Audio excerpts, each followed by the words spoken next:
Hello everyone, this is Serious Trivia, and welcome back to another Dev Diary for our multiplayer balance mod, as today we'll be taking a look at all the changes for the Vanguard class. To get started, we'll first take a look at the design philosophy behind this class. Now, Vanguards are designed to counter units, as they are armed by default with a repeatable morale debuff and one of the best splash attack abilities in the game. In terms of general versus general combat, Vanguards suffer from low base health and low morale, but can still hold their own with their high base melee charge bonus and high armor piercing damage. As for the baseline stats, the tier 3 cost will default to 1500, some will be lower, some will be higher depending on the quality of the general. Then for the weapon, the default weapon of choice is Ancestral Pledge, even though there are actually no weapon changes for the Vanguard class because everyone either has a unique weapon or a weapon that has some sort of historical callback which we can't change. The default horse is Red Elite, with the exception of Gongsun Zan, who is known for his white horses. Morale will be 45, hit point is 25k, and their base charge is the highest in the game at 276. Base attack speed will be 0%, and melee evasion will be 28. Now about base attack speed, there's plenty of characters with weapons that increase attack speed, and some with actual traits that slightly increase attack speed by about 5%. It's not a big deal, so I'm not going to modify those away. If they have a slight above average attack speed, it's because of those traits. And getting us started here, we'll first take a look at the 3 default abilities, which are all quite strong. Flame the Phoenix, the before mentioned splash attack ability. 30-second cooldown, 3.8k splash damage in a circle around you. Very good for clearing units. Roar of the Beast. If you're in melee, you can use this ability every 60 seconds for a 15-second morale hit of 18 points in a 50-meter radius around you on enemy units and generals. And finally, Final Rush. So currently, by default, once your health dips below 50%, you will gain 50% additional speed, 50% additional charge speed, and 50% melee charge bonus. I feel like this is a little bit weak because Vanguards typically have weak morale, so once you're below 50% health, you're very close to routing off the battlefield due to low morale. So instead of 50% activation, I'm just going to set it at 80%. Makes this ability much stronger. Essentially, once you lose your first 5,000 health, you're at 20k or below.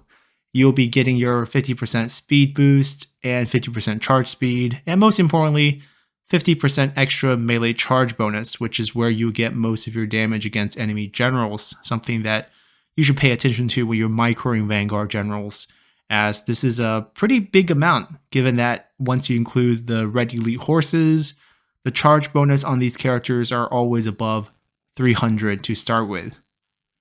Then looking at the characters, starting with Zhuo here, we are changing the cost from 1500 to 2100, mainly because there will be a shift to his ability where he is always going to be unbreakable near death, which is why you see the extra 600 cost above the average amount. His base charge bonus is incorrect at 206, it will be shifted to 276. He has 2 unique abilities. The first is Reign of Terror, which is an active buff for himself and nearby units within 50 meters. It doubles their damage and loses 50% of their melee evasion and makes them unbreakable. It's a very good ability, and I don't think it needs any change. The 30-second duration and 120-second cooldown is pretty standard for this type of buffs, so this one is good as it stands. Looking at Blade Breaker, this is the more interesting ability that I'm going to touch up a bit on. Once Zhuo falls below 50% health, he will gain 100% armor. So he already has 80% armor. This is essentially only a 20% additional armor buff, since armor values are taken as it's stated in the game for Total War 3 Kingdom. It's not a variable like old Total War games or Warhammer games. So essentially 180% armor is just 100% armor, which is nice. You block every single base damage ability in the game. We did buff a lot of abilities to include armor piercing damage, so it's not going to protect Zhuo from those abilities, but it does make him a lot stronger against low tier units, which typically focus entirely on base damage or mostly on base damage. But the problem with this is once you're below 50% health, you're taking down your morale quite a bit from injuries. and Vanguards have low morale, so Dongzhuo typically don't get to use this.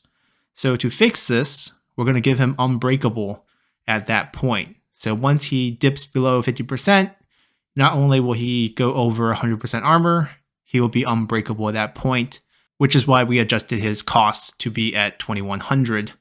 And this really makes Blade Breaker an actual useful ability here, since you won't be routing away.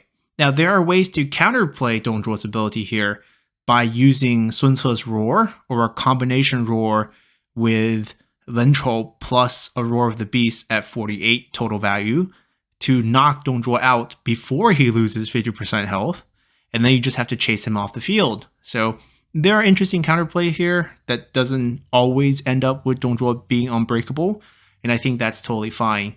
He still has Flame of the Phoenix as his default ability that's kept, and that's definitely the strong one here of the three. Then looking at Gan Ning, we have a cost increase going from 1215 to 1500. Now, Gan Ning has a silver weapon. It's a very bad one in the silver Ji, but there are historical or at least romance callbacks to this weapon, so I don't think we should change it. Now, to compensate, he does have good abilities. There's Hail of Arrow, which we buffed in terms of adding more armor-piercing damage to it. And he has the Wildfire ability here, which will give nearby units an increased buildup of speed, charge speed, and mass as it goes to phase 5. The charge up for this is not super long, and it only requires Gan Ning to be moving and out of combat to activate, which isn't that hard. Now 5 seconds, 6 seconds, 7 seconds, 8 seconds, it's still longer than we would like, as we're going to change it to 1 second, 2 seconds, 3 seconds, 4 seconds to be consistent with all our phase 5 changes before. And to make it a little bit better, since it's not that good, we're going to add a 50% melee charge bonus onto phase 5, which will actually increase the damage of your units, because speed, charge speed, and mass really just has to do with collision, and not really about the raw damage boost from the melee charge bonus. So this way, Gan Ning can lead charges, very good at that, a more supportive general. And he still has the Morale Roar plus the Gold Bow to kind of compensate for his lack of Flame of Phoenix damage. But overall, I think this change to Wildfire will make it much stronger, and it will lead to some interesting, maybe cavalry-focused compositions, or even infantry-focused compositions, because you can give the speed and charge bonus and mass to your charging infantry as well, which will make it really interesting, actually. Then moving on to Gao Shun, who is one of the universal band characters from our previous tournaments. His cost is going to be 1800. He's going to be slightly better than average. His base charge bonus is messed up at only 55. It's going to be shifted to 276. He has a black elite instead of a red elite. That's going to be fixed as well, which probably explains why his charge bonus is so low. Probably was a default strategist before he got his model. And he does have one of the highest evasions amongst the Vanguard. And it's not from any of his armor or weapon, it's some background trait that's giving him a boost. And I'm not going to take that away. I think he is going to be a little bit special in this sense.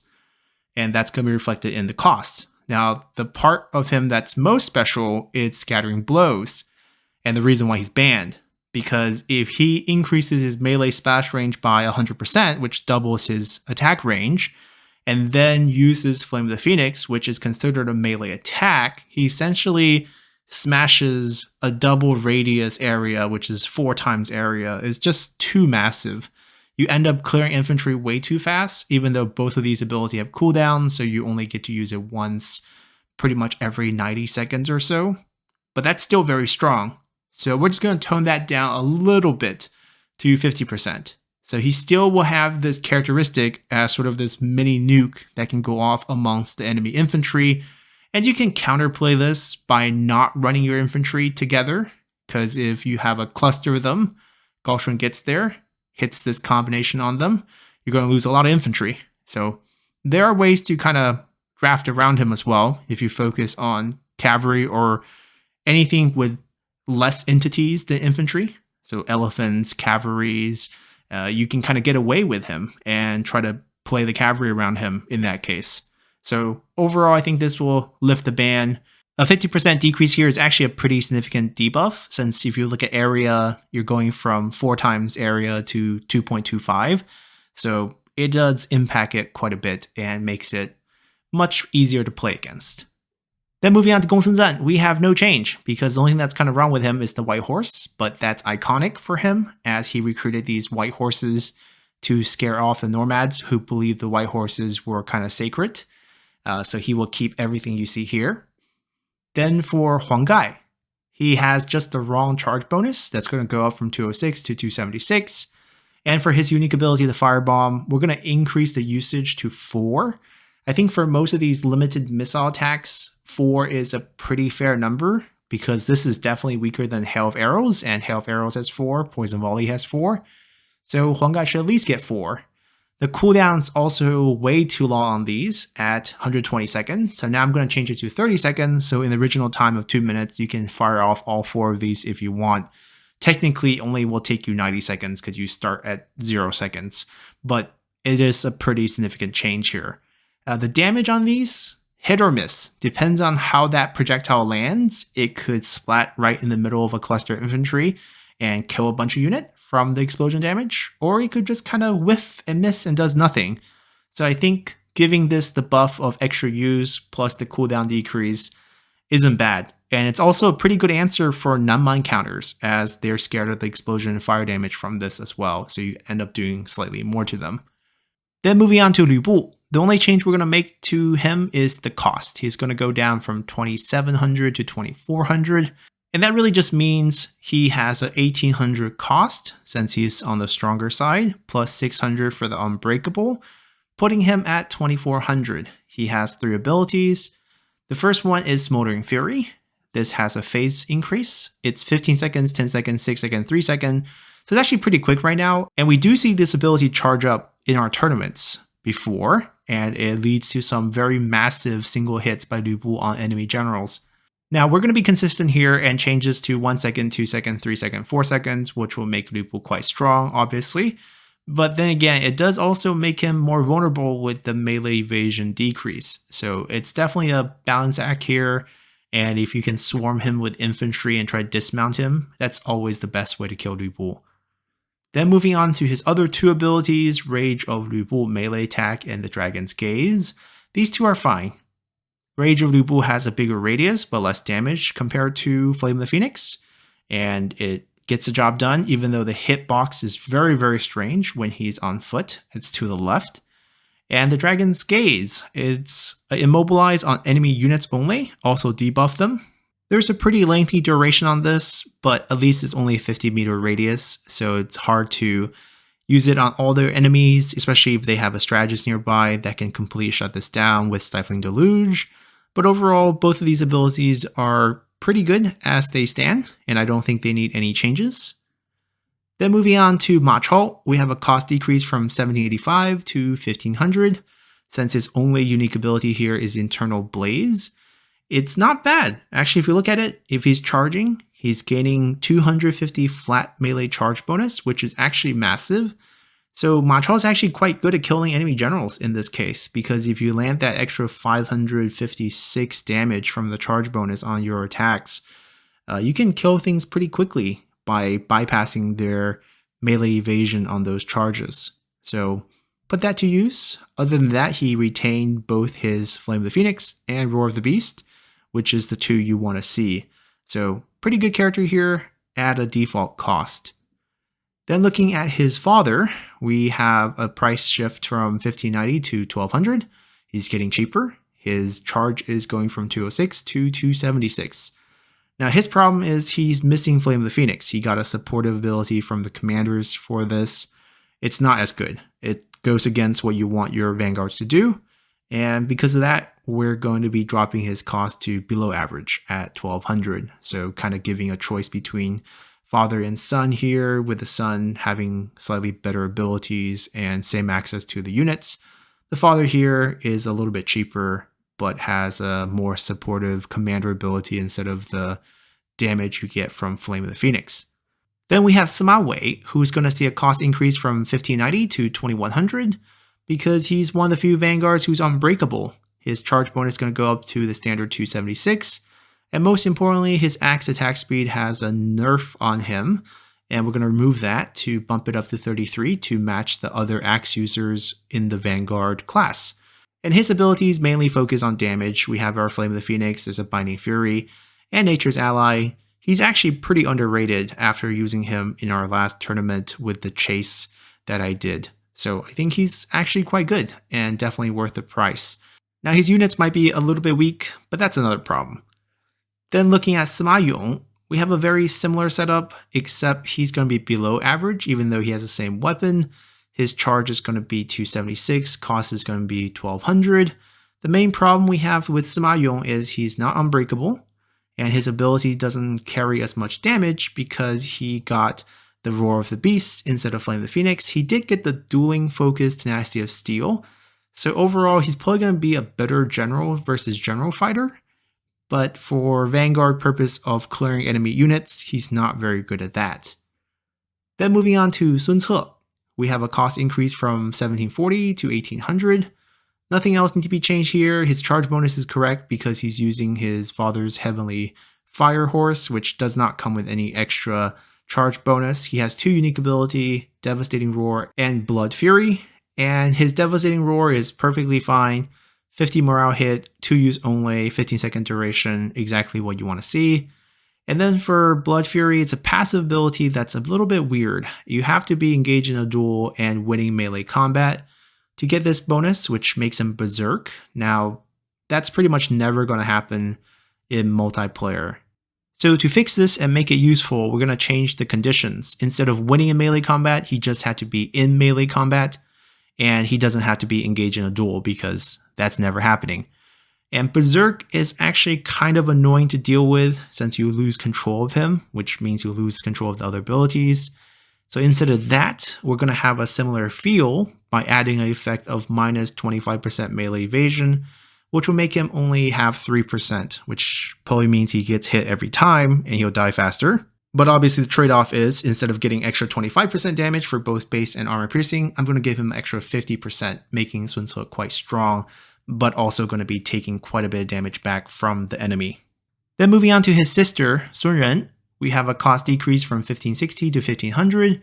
Charge bonus is incorrect at 206, moving up to 276. Heartseeker ability getting the 4 use, and instead of base damage, we're going to move it to armor piercing damage. This at least allows this ability to cripple enemy generals when you do hit them, because that's the hard part. Hitting Heartseeker against an enemy that's aware, where they're zigzagging their generals or just stopping them, kind of kills this ability entirely. So it needs to be extra rewarding when it does hit.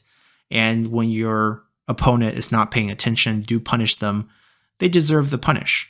So even though the damage will not one-shot any Vanguard, Commander, or Strategist, the 3 class with the lowest health, they will definitely be crippled, and they're not unbreakable.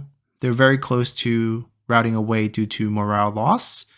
And against champions with 54k health and sentinels with 40k health, at least you're taking a good chunk off of them to give you a fighting chance. As if you remove 15k from 40k, they drop to 25k, which is the same health as you would have for the Vanguard. Champions doesn't really hurt them, and that's the point. They're supposed to be high health tanks, so I don't see a need to address that. And then moving on to Xiahou Yuan, his cost is going to go up from 1305 to 1500, charge bonus goes to 276, and his Blazing Saddle ability is quite difficult to gauge in terms of how useful it is. You do gain 100% melee charge bonus and some charge speed and mighty knockback, but that only lasts for 15 seconds before you go on fatigue, and then this ability goes on cooldown. It's an active buff. There's too much to micro in my opinion. I don't hate the effect, but I think it can be better done to not have the fatigue drawback, which does hurt you a lot more than you think in terms of the stat decreases. So I'm going to make this a passive buff. It's going to have a condition of just moving, and very similar to Wildfire, where you gain a lot of bonuses when you're moving. In this case, Xiahou Yuan is just going to gain it himself. So as long as he's on the move, he's going to be gaining those phase 1 bonuses without the phase 2 fatigue, and he's going to have the extra melee charge bonus, the extra charge speed, and the mighty knockback until he gets himself into the action, which is when his charge ends. And I think that's probably a better buff for him. And he's also going to be a very interesting speed character once he dipped below that 80% health threshold for Final Rush, which will give him extra speed there as well. So combination of these two passive will be a pretty interesting part of Xiahou Yuan's kit. Then moving on to Yan out, we have a cost decrease from 1815 to 1500, charge bonus going from 206 to 276. And he has the Mighty Thrust active ability, which gives himself extra mass, extra charge bonus, and 10% extra armor piercing damage and cause terror. It lasts 30 seconds, cooldown 60 seconds. It's pretty strong. There's a lot of similar abilities as we have seen on many of the Vanguard class generals, all coming in little different variations. And this one's fine as it stands. I don't think anything's wrong with it or it needs any changes. And then moving on to Zhang Fei, we have a cost decrease from 1815 to 1800. Not a big deal. Zhang Fei has a couple of replacement abilities. There's a Thundering Strike instead of the normal Flame of Phoenix. It's not as good as Flame of Phoenix, and that's fine, because he also has Blazing Roar. It's game-altering strong, because you can build an entire strategy around this, assuming your enemies are not fielding a lot of unbreakable generals or units, as you can field a lot of cheap cavalry with Zhang Fei, and then use the Roar ability to trigger people from routing, and then just chase them with the cavalry to escort them off the field. A really efficient trade. Aside from that, Zhang Fei's kit is pretty average. The weapon is mainly base damage, which can hurt him depending on who he's fighting, and his Thundering Strike is probably slightly better dismounted rather than being mounted, as you have more of a splash animation when you're dismounted, but it's definitely not as good as Flame of the Phoenix. And then finally we have Zhou Tai, who was unusable before because his Undying Vow ability requires Oath Thorns to activate, and you don't have Oath Thorns in multiplayer or custom battles. And since we changed it, we're going to see his cost increase from 1500 to 1800. Horse is going from Gray Elite to Red Elite, and charge bonus will go from the 206 to 276. And the way we fixed Undying Vow is that we removed all the existing conditions, which includes the Oaththorn and the Elephant, and instead we made it an active ability that's one use only with a cost of 60% health. So essentially what we're doing with Zhou Tai here is we're going to have him sacrifice 15,000 health at the beginning of the combat or whenever you want to use this ability, so that he will gain the following bonuses. He will stop fatigue gain. He will be immune to fatigue. He will no longer gain Unbreakable. We're removing that because that will be very broken, as I'll explain later. He will still have the minus 100% melee evasion penalty, which puts him at 0%, means he gets hit every time someone hits him. And he will have the 150 heal amount every 10 seconds. So how the math works out here is we traded 15k health, and we'll heal all that back in 1,000 seconds, which is roughly 16 minutes. And I feel like that's higher than most of the average time for an open field battle that we have right now. And especially if you know your opponent have Zhou Tai and is using this strategy, you probably fight faster and harder to try to kill him before he regenerate back to full. But obviously this ability is quite strong because he will always be regenerating. But at the same time, he's also extra vulnerable with the melee evasion. Now, we had to take Unbreakable off of this ability because if he was Unbreakable, then what will likely happen is that when he's low on health, he gets Final Rush bonus, and he just runs around super fast away from you until he heals. And since he's immune to fatigue, you never catch up to him. So once he heals, he comes back, fights you, and runs away. Rinse and repeat, and becomes really annoying really fast. So this way, with Unbreakable off, if you have an army loss, Zhou Tai would just route off the field. If you target him with morale abilities, he would just route off the field. But if he's able to avoid those situations, then he will be quite useful as a pretty fast general that runs around, deals damage with his ability, which is a banded one, slightly weaker than Flame of the Phoenix, and then he will run away and heal, which is sort of his attack pattern. And I'm totally okay with that, because I think that at least make him playable while having sort of the same feel as you have in campaign, without making him super strong. Because the moment you use this, he's at 10k health, and if you want to target him with anything, you can. He's probably going to be very low morale at that point as well, because he has taken quite a bit of damage from using that. Definitely not enough to route himself off the battlefield, but with a little extra push from maybe Roar of the Beast, or maybe Ventral's Roar for 30 points, and definitely Sun Tzu's Roar for 50, you can still beat Zhou Tai with morale, so that the constant healing from Undying Vow wouldn't break the game and thus still make him playable. Now, that's going to do it for all our planned changes for the Vanguard class. Hopefully you all like what you see, and remember to like this video to help out the channel, and also subscribe so that we can hit that 30k subscriber milestone faster, which will trigger the start of our next subscriber game tournament.